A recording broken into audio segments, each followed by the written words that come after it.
I'm Abby. I'm Liz. And I'm Ethan. We're Heartland Mysteries.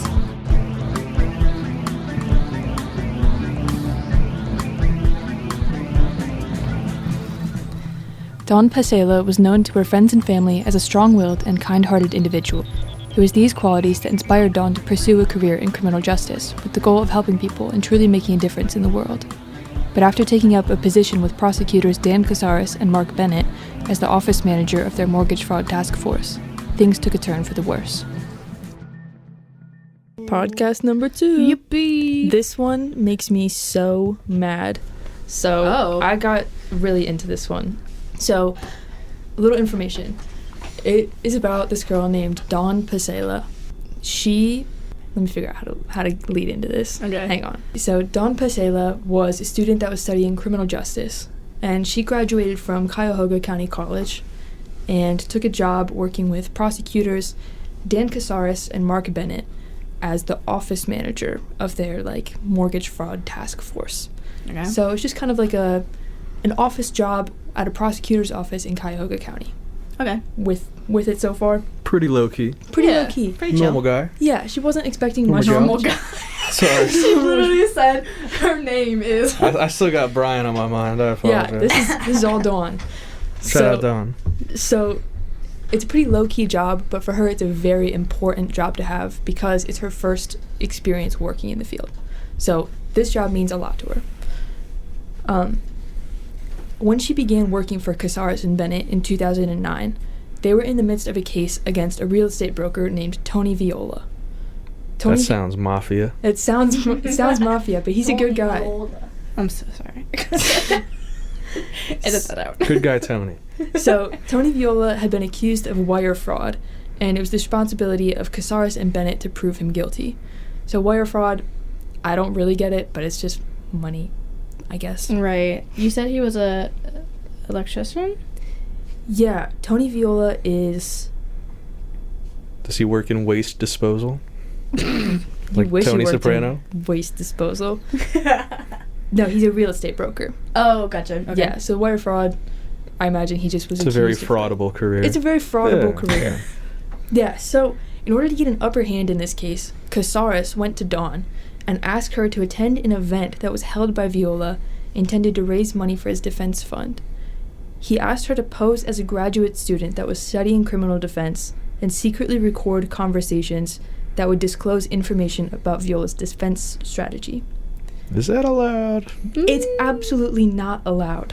I didn't think so. I'm about to say, that's a little... It varies state to state on, I know recording people without knowledge is a varying thing, but... And it's Yeah. something that they were intending to use in their prosecution. even then, that's not... Oh. It's not planned fair. Yeah. Nope.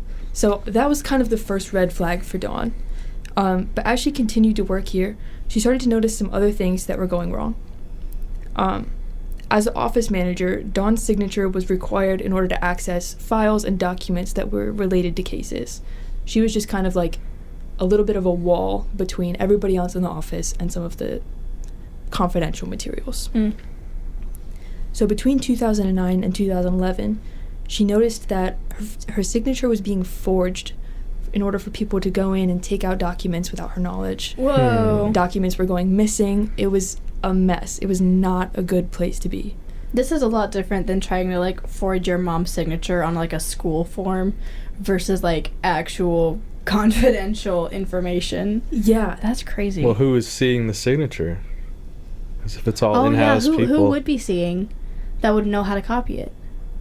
That's a good question. I'm not sure. I imagine, when I think about it, and this is totally speculation, I imagine some sort of logbook of okay, this person's coming in to get this document, here's Dawn's signature, it's approved. Oh. I feel like I should know more about this, considering my family is in the judicial system, but Yeah. I couldn't tell you. Hit him Right. up. I believe that. So, Dawn's unease with working here was definitely building, but this was a very important job, and Casares had told her multiple times that if she failed to go along with their methods, she would be unemployed. So, a lot of blackmail, a lot of sketchiness coming from Casares specifically. This all kind of came to a head on April 1st of 2011 when Tony Viola was found guilty on 35 of 36 counts of mortgage fraud, and he was sentenced to 12 and a half years in jail.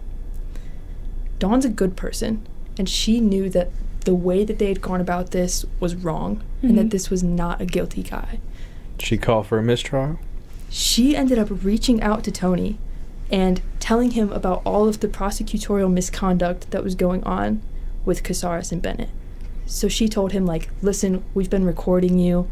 Things have been going wrong. It hasn't been right. You need to do a retrial. The biggest thing that she did was she found out that Casares and Bennett had a hold of something called exculpatory evidence, which I have a note on what that is. Okay. So, exculpatory evidence is required by law that the prosecution hand it over to the defense, and it's something that would prove the defense innocent. Oh. So, Casares and Bennett had a piece of evidence that proved that Viola was innocent. But they kept it to themselves. And they kept it to themselves. Oh. They didn't share it. What? Right. So that's super illegal, super wrong. Evil, even. There Evil, seems to be a even. lot of foul play here. We're building up to it. Oh, man. Dawn hands this over to Viola, and she's like, listen, take all of this. Please do a second trial. I know that you're innocent. Like, this is wrong. And she leaves her job with Casares and Bennett. She's like, I'm over it with these guys. I don't want to deal with this anymore. So, being a key member of Viola's new defense strategy, she was asked to testify for a second trial. They basically wanted her to come up on the stand at the second trial and say, like, yes, I witnessed all of this misconduct. Yes, Casares and Bennett were wrong for doing this. Was the subject of the second trial proving those two to be Yes, malpracticing? I think the subject of the second trial was, at first it was like Casares and Bennett against Tony, but now it was kind Tony of versus Tony against the state of like, Oh, gotcha. Okay. yeah, to prove that his trial was wrong, I guess. So naturally, when Casares and Bennett caught wind of what Dawn had done, they were very, very unhappy. And it was at that point that their behavior kind of went from sketchy to a little more scary and a little more intense. While Viola was preparing for the second trial, Casares decided to pay a visit to Dawn's parents' house with the goal of finding out what information she was giving to Viola. So sorry, I want to interject for a second and be like, I'm so mad at you, I'm going to involve your parents. Exactly. like, this is an adult situation we're dealing with. Yes, this is like a grown woman with a job, and he's going to her parents' house. So he knocks on the door and he demands to see her hard drives and her computer. Luckily, Whole breach of privacy. Luckily, her dad, Ed, kind of holds his ground, and he's like, yo, listen, I'm not giving this to you. You have to come back with a warrant. And obviously, they never came back with a warrant. Lawyers don't have a right to search. That's crazy. Shout out to Ed. For real. No, Hold really. down. Ed's a homie. So when Casares found out that Dawn had been asked to testify, he actually contacted Viola himself and demanded that Dawn be taken off the witness list. And then he began to issue threats and told Dawn that if she were to testify, she would be prosecuted and sent to jail. He said this under the grounds of that she had violated, like, a non-disclosure agreement that she had signed. Yeah, like, that's worse than you Then putting an innocent man away people Exactly. for a decade. and all this blackmail. Like, I mean, to be fair, if I was about to be found out that I did something fraud, you know, I would be also working my ass off to try and cover my tracks. Right. And that's what he was doing. Right, and that really feels But even like... then, that's such a weird threat, because, like, given the circumstances, she definitely wouldn't have an easy time beating that Right. disclosure agreement thing. Like, And it even got to the point where he was, like, visiting her apartment multiple times just to threaten her with jail. What? So, obviously, this woman was terrified of, like, oh my god, am I going to get prosecuted? Am I doing something wrong? Why is this man visiting my family? Why is this man visiting me? She was very scared. And it had kind of gotten to a point where she started drinking a lot in order to deal with kind of the stress of the situation. She decided that it would be best if she kind of went and stayed at her parents' house for a couple weeks just to let things cool down while the trial was progressing. After about 10 days of staying with her family and distancing herself from the case, Dawn felt a lot more confident in her stance. She knew that she was doing the right thing. So now the second trial was approaching. All of this had kind of happened over the span of a year. So it was April of 2011 when she presented the new evidence to Tony, and now April of 2012, his second trial was coming. Okay. So by the time the trial came, Dawn moved back into her apartment. She was feeling good. She was feeling confident. I feel like this is about to take a really dark turn. Yeah. We're building. I can sense the building to impending the doom. climax. We're building. This has been a lot of building. Yeah, it is. This feels like a season of TV. It's awesome. Right? Yeah. So on April 18th, 2012, the date of the second trial, Dawn never showed up to testify. There it is. There it is. There's the kicker. Oh. So here we go. So the judge issued something called a bench warrant, which is a warrant out for Dawn's arrest because she was required by law to testify as this thing. It's a crime. She never to did. skip court. Yeah. Yeah. But was it voluntary? Who knows? So 5 days go by. No sign of Dawn, no sign of anything, until she calls the judge herself and explained, I didn't show up in court to testify because I was threatened and I was scared, and so I didn't come. At this point, the trial's over, and he recalls the bench warrant. He says, okay, you know what? It happened anyways. Did Tony get cleared? Is that who? So Oh gosh. Oh gosh. we'll get there. We'll Okay. get there. Okay. Let's see. So Dawn's parents were aware of Dawn's emotional state at this point. They knew that she hadn't showed up to the trial. They knew that she was drinking heavily. They knew she was under a lot of stress. Mm-hmm. So on April 24th, they went to Dawn's apartment and dumped out all of the alcohol in her apartment. They just kind of did a nice little cleanse. They're like, okay, just looking out for her mental health. By April 25th, Dawn's father, Ed, had started to grow in his concern for Dawn. Knowing that she hadn't appeared for her trial date, and knowing that she hadn't been in contact with them since the day before, he decided to visit her again on April 25th. He knocked on her door, and there was no answer. So he decided to call in a wellness check. This is where it kind of gets interesting. Okay. So typically when you do a wellness check, 2 officers show up on the scene. Mm-hmm. When Ed called in the wellness check, 6 officers appeared. They entered Dawn's apartment. What do they know? Why are there so many? Right? So these officers entered Dawn's apartment, and naturally they found her dead body on the ground. No. And keep in mind, this is over the span of a day. They saw her on the 24th when they cleaned out all of her alcohol. Maybe less than 24 hours. Wow. Right. So when they find her dead body, the first thing that they notice is that it's showing signs of lividity, which I had to look up what that was. Mm-hmm. And it's what happens when a corpse has been dead for 18 to 24 hours. So right after he So left? right after her parents left. Was someone And- lurking in the house waiting for him to leave? That's creepy. Okay. It gets worse. Oh no. Oh my god. So all of this happens, and Ed informs her mom. They inform like family, friends, and stuff like that. And Casares gets wind of Dawn's death. The first thing that Casares does is he calls the judge, and he says, hey, yeah, Dawn's not going to be involved with this anymore. She died from an overdose.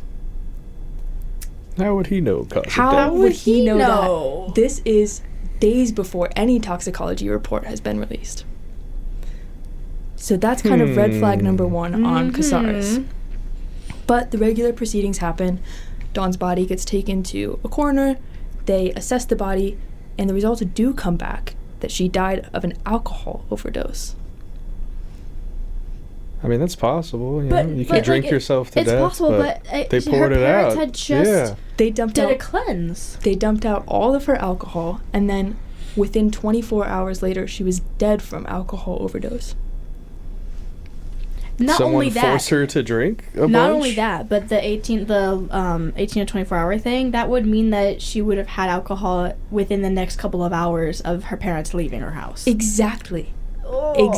Which there's no way that she could go out, purchase alcohol, come That back to her much. apartment, Yeah. pound it all down, and then Like, that And would have his- had to be, like, Maybe a secret a stash. person on a mission. Believe Either it or a not. do like a that. secret stash, maybe. believe it or Maybe. not, there's even more. Oh no! I mean, that has to be a mistrial again, right? Like, a So- witness dies in the middle of the proceedings? So throughout this whole process, none of Dawn's friends or family were allowed to see or identify the body. Not at her That is apartment, suspect. not at the coroner's place.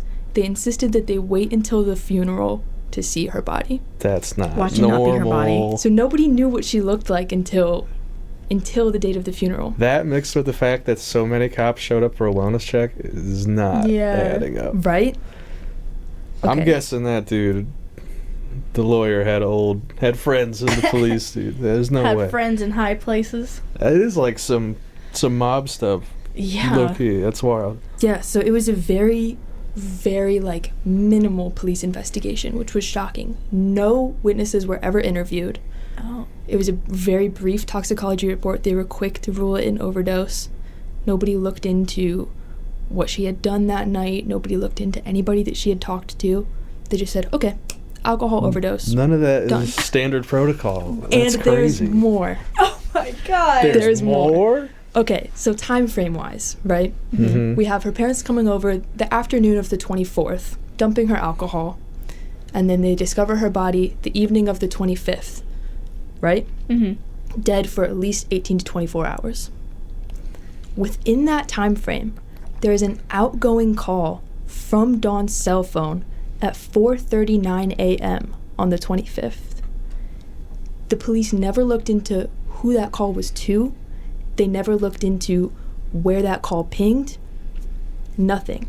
I mean, was it even But an at that alcohol point, she would have already been overdose? dead, right? She would have already been Yes. dead at that point. She was already dead by the time that call was made. I mean, if the coroner was in on it, like they're not I'm letting the sure. family see the body, so the family can't say if it wasn't that. And the biggest kicker of all of this, on the 25th of April, before they discovered Dawn's body, the city of North Royalton had public records that showed that Casares was found disposing of his laptop on the 25th, the date of Dawn's death. So Casares did it, is what you're telling me. He probably hired a hitman or something, dude. Oh, man. Something that was bad wow. enough for him to He didn't get want rid to of get his his hands dirty. devices. Oh, yeah, if he hired someone from the outside, he would throw the I mean, evidence away. I'm no Did no they genius, but there's probably a way to probably fake way to that. find that. Did they ever try to look for that laptop?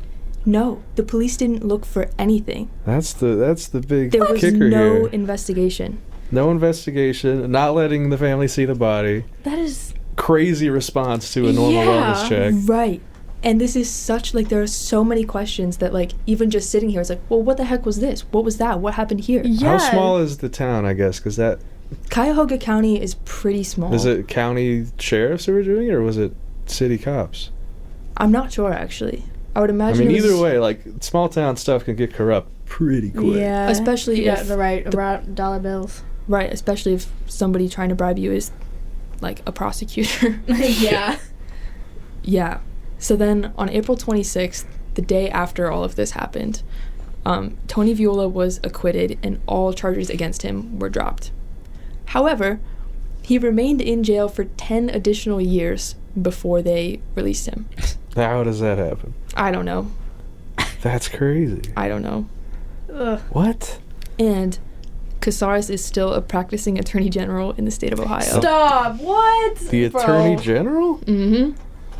I mean, I guess there's no incriminating evidence to suggest otherwise. There is so incriminating- much. Like, as Nothing in, like, concrete, that's fair. nothing but concrete that anyone someone with could a- take to him and be like, hey, you need to, like, we're going to sue you for such Anyone and with such. a brain will see that story and be like, that's not So it normal.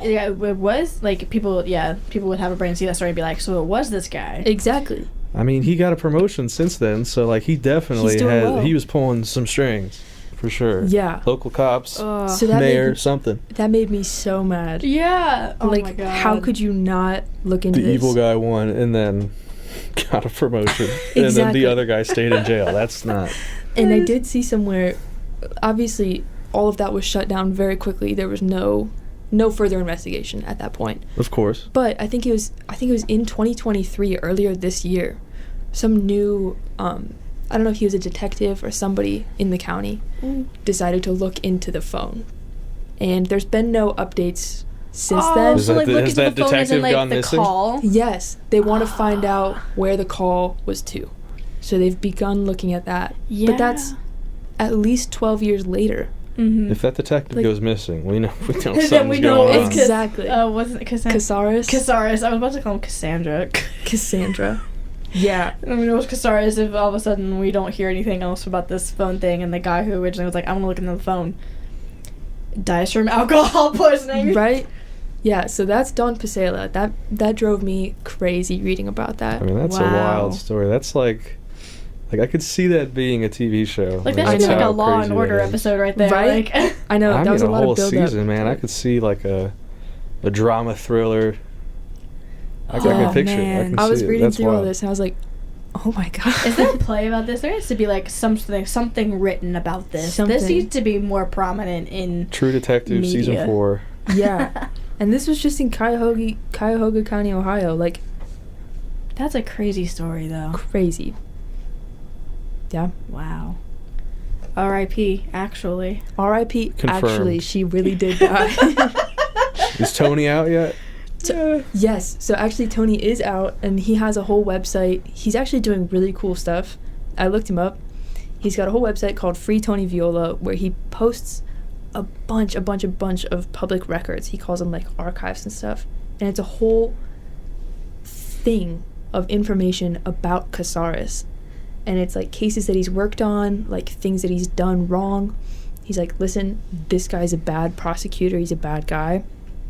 It's really cool to look at. So, like, this stuff is on the internet. Yeah. Like, And this guy still has a job. yes. What? Tell Yeah. me, he knows people. He's got connections. Yeah, Yeah, he calls it his evidence locker. I just pulled up the website. And he's got a whole page where you can learn about the case that involved Dawn. Oh, wow.